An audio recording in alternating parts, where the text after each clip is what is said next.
वंदे मातरम। आज से इस यूट्यूब चैनल पर आप सभी का हार्दिक अभिनंदन। आइए आज आपको मैं बताने वाला हूँ class 7 subject English lesson 17। Lesson 17 पर है मेथिन best out of waste her forte, है ना। मेथ मतलब होता है बनाना, है ना। यहाँ पर मेथिन मतलब बनाने वाले जो भी उसका कंटिन्यूस है ना। मेथ कंटिन्यूस है, वो टेंस है ना। यहाँ पर बेस्ट, बेस्ट मतलब अच्छा, आउट ऑफ वेस्ट अर्थात व्यर्थ चीजों से, व्यर्थ चीजों से। वेस्ट मतलब होता है व्यर्थ, है ना।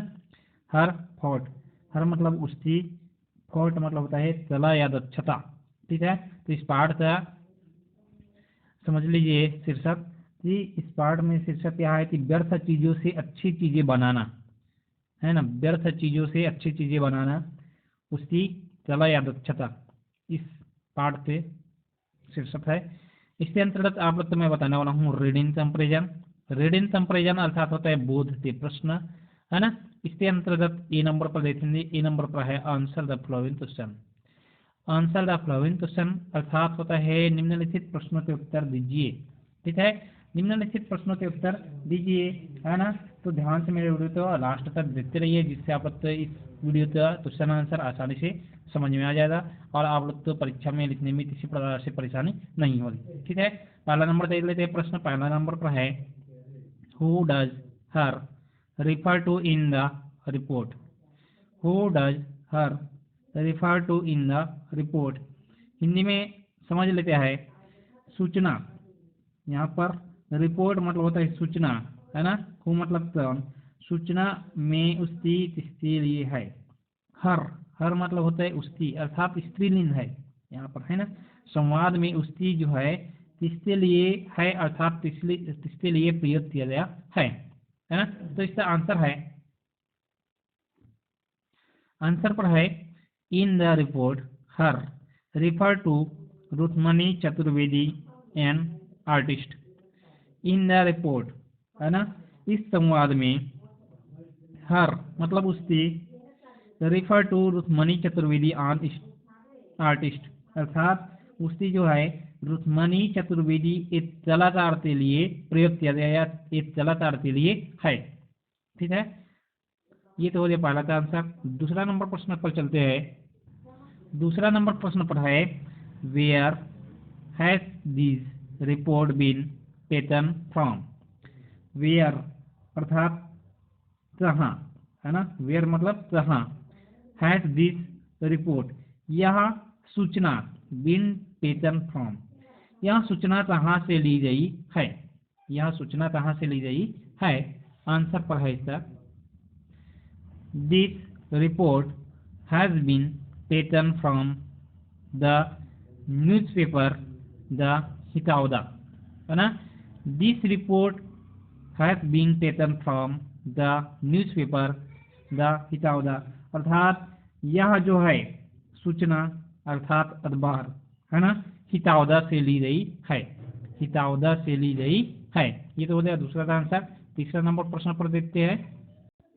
तीसरा नंबर प्रश्न पर है which city the expo was organised in. Which city, which city अर्थात किस शहर, the expo was organised in किस शहर में नुमाइश का आयोजन किया गया था। नुमाइश का आयोजन किया गया था।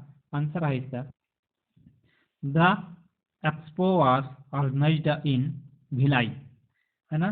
द एक्सपो वाज ऑर्गेनाइज्ड इन भिलाई अर्थात नुमाइश का आयोजन भिलाई में किया गया था। नुमाइश का आयोजन भिलाई में किया गया था। ये तो हो गया तीसरा आंसर। चौथा नंबर पर है, चौथा नंबर पर लिखते हैं how many participant were there to exhibit the theme. How many participant were there to exhibit the theme अर्थात यहाँ कितने प्रतिभागी अपनी चीजों की प्रदर्शनी के लिए उपस्थित थे। यहाँ कितने प्रतिभागी अपनी चीजों के प्रदर्शनी के लिए उपस्थित थे। आंसर है इसका 3 पार्टिसिपेंट, है ना। 3 पार्टिसिपेंट अर्थात 3 प्रतिभागी, है ना, we are there to exhibit the theme. 3 participant we are there to exhibit the theme, अर्थात यहाँ अपनी चीजों के प्रदर्शनी के लिए 3 प्रतिभागी उपस्थित थे। ठीक, ये तो हो गया 64 का आंसर। 5वां नंबर देखते हैं। 5वां नंबर पर है what major difference do you find between the painting used by Rukmani Kusumlata Vaidya and रामादत्त Joshi, है ना। इन बारह सुन लीजिए। What major difference do you find between the painting used by Rukmani Kusumlata Vaidya and रामादत्त Joshi, अर्थात रुक्मणी कुसुमलता वैद्य तथा रामादत्त जोशी द्वारा प्रयोग की गई चित्रकारी में तुम क्या बड़ा अंतर पाते हो, है ना। आपको क्या अंतर दिखाई देता है उनकी पेंटिंग में, ठीक है, उसी को लिखना है। तो इसका आंसर देख लेते हैं। इसका आंसर है द डिफरेंस आर, अर्थात अंतर यह है ना। Rukmini used a waste material like maize and banana peels and Kusumlata Vaidya used a natural colour while Ramadatt Joshi used a charcoal and pencil, है ना। अब देखते हैं रुक्मणी जो है उन्होंने क्या यूज किया था, है ना, वेस्ट मटेरियल, अर्थात जो व्यर्थ पदार्थ का उपयोग किया था उसमें कौन कौन से है, माइज अर्थात मक्का एंड बनाना पिल्स अर्थात केले के छिलका, है ना।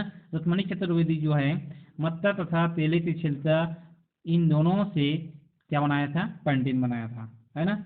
एंड और Kusumlata Vaidya used natural colour while, और जो कुसुमलता वैद्य है वहाँ नेचुरल कलर अर्थात प्राकृतिक रंग, है ना, प्राकृतिक रंग का प्रयोग करके क्या बनाए थे, पेंटिंग बनाए थे, ठीक है, चित्र बनाए हैं। लास्ट में है रामादत्त जोशी यूज्ड, रामादत्त जोशी जो है चारकोल एंड पेंसिल, चारकोल अर्थात लकड़ी के कोयले एंड मतलब और पेंसिल का उपयोग करते हुए अपने पेंटिंग बनाए थे। तो ये तो यार तीनों में डिफरेंस पता चल गया, है ना। पहला जो होता है रुक्मणी चतुर्वेदी, उन्होंने मक्का तथा बनाना से छिलते से बनाया, है ना। दूसरा कुसुमलता वैद्य जो है प्राकृतिक रंगों से बनाया, और तीसरा होता है रामादत्त जोशी जो है वहाँ लकड़ी के कोयला तथा पेंसिल के उपयोग करके अपने पेंटिंग बनाया था। ये तो हो गया डिफरेंट, है ना। ये 5वां का आंसर। 6वां नंबर देख लेते हैं। 6वां नंबर क्वेश्चन पर है when did the exhibition end, when do you think it started, है ना। when मतलब तब होता है, when did the exhibition end अर्थात प्रदर्शनी तब समाप्त हुई, प्रदर्शनी जो है तब समाप्त हुई। when do you think it started तुम सोचते हो यहाँ तब प्रारंभ हुई होगी, है ना। आप क्या सोचते हैं कि यहाँ तब प्रारंभ हुई होगी, तो इसका आंसर देख लेते हैं। इसका आंसर है द एग्जीबिशन इंडेड ऑन 20 सितंबर, है ना। जो ये प्रतियोगिता या प्रदर्शनी का जो समापन हुआ वहाँ 20 सितंबर को हुआ, अर्थात 20 सितंबर को हुआ, है ना। एंड और I think it started on 19 सितंबर 2003, है ना। और मैं सोचता हूँ कि इस प्रदर्शनी का जो प्रारंभ है ना, वह 19 सितंबर 2003 को हुआ होगा, है ना। इस प्रकार से यहाँ इसका आंसर हुआ, ठीक है। ये तो हो गया 6वां आंसर। 7वां नंबर क्वेश्चन देख लेते हैं। 7वां नंबर पर है who inaugurated the exhibition, who inaugurated मतलब होता है उद्घाटन, है ना, उद्घाटन। हु मतलब कौन, इनॉग्रेटेड मतलब होता है उद्घाटन, द एग्जीबिशन अर्थात प्रदर्शनी का उद्घाटन किसने किया, है ना। एग्जीबिशन मतलब होता है प्रदर्शनी, तो प्रदर्शनी का उद्घाटन किसने किया, तो आंसर है इसका आंसर है the exhibition was inaugurated by the general manager mister R.T. Agarwal, है ना। द एग्जीबिशन वाज इनॉग्रेटेड अर्थात प्रदर्शनी का उद्घाटन जो किया वहाँ है बाय द जनरल मैनेजर, है ना, महाप्रबंधक, जनरल मैनेजर अर्थात महाप्रबंधक श्री है ना, आरती अग्रवाल नीतियाँ। इसका कौन सा टर्म दिया, प्रदर्शनी का। तो ये तो हो गया 7वां आंसर। 8वां नंबर देख लेते हैं। 8वां नंबर पर है what told be the main outcome of such an exhibition according to mister Agarwal. What told, है ना, what told be the main outcome of such an exhibition according to mister Agarwal. अर्थात श्री अग्रवाल के अनुसार इस प्रकार की प्रदर्शनी से क्या मुख्य लाभ हो सकता है, हमें क्या प्रॉफिट हो सकता है ना, हमें क्या लाभ हो सकता है, इसके बारे में अब बताना है। ये तो प्रश्न बोल रहे हैं ना। तो इसका आंसर देख लेते हैं। इसका आंसर है according to mister Agarwal such exhibition told bring unknown artist to limelight, है ना। अर्थात जो अकॉर्डिंग है ना, अकॉर्डिंग टू मिस्टर अग्रवाल अर्थात श्री अग्रवाल के अनुसार ऐसी प्रदर्शनी अज्ञात कलाकारों को रोशनी में अर्थात मुख्य धारा लाना हो सकता है, मतलब रोशनी में लाना हो सकता है, या फिर बोल सकते हैं कि हाईलाइट करना हो सकता है ना। लाइमलाइट बोला है तो लाइमलाइट मतलब होता है मुख्य धारा या रोशनी में लाना हो सकता है, इसके अनुसार या इसके अकॉर्डिंग मिस्टर अग्रवाल के अनुसार, है ना। According to mister Agarwal such exhibition told bring एंड नॉन आर्टिस्ट टू लाइमलाइट। अर्थात श्री अग्रवाल के अनुसार ऐसे प्रदर्शनी अज्ञात कलाकारों को उभारने के लिए, उसके कला को उभारने के लिए या फिर हाईलाइट करने के लिए हो सकता है, लाइमलाइट करने के लिए हो सकता है। तो इस प्रकार से ये तो हो गया आप लोग का क्वेश्चन आंसर इस लेसन का। ठीक है, अगला जो वीडियो है उसमें अगला नंबर तो बता दें, तो इस वीडियो में यहीं तक। यदि आप लोग को मेरा यह वीडियो अच्छा लगा तो प्लीज़ मेरे वीडियो को लाइक कीजिए, शेयर कीजिए, साथ ही साथ सब्सक्राइब कर लीजिए मेरे यूट्यूब चैनल को, ताकि जो भी मेरे नए नए वीडियो है उसका नोटिफिकेशन आप लोग के पास पहुँचा। ठीक, धन्यवाद।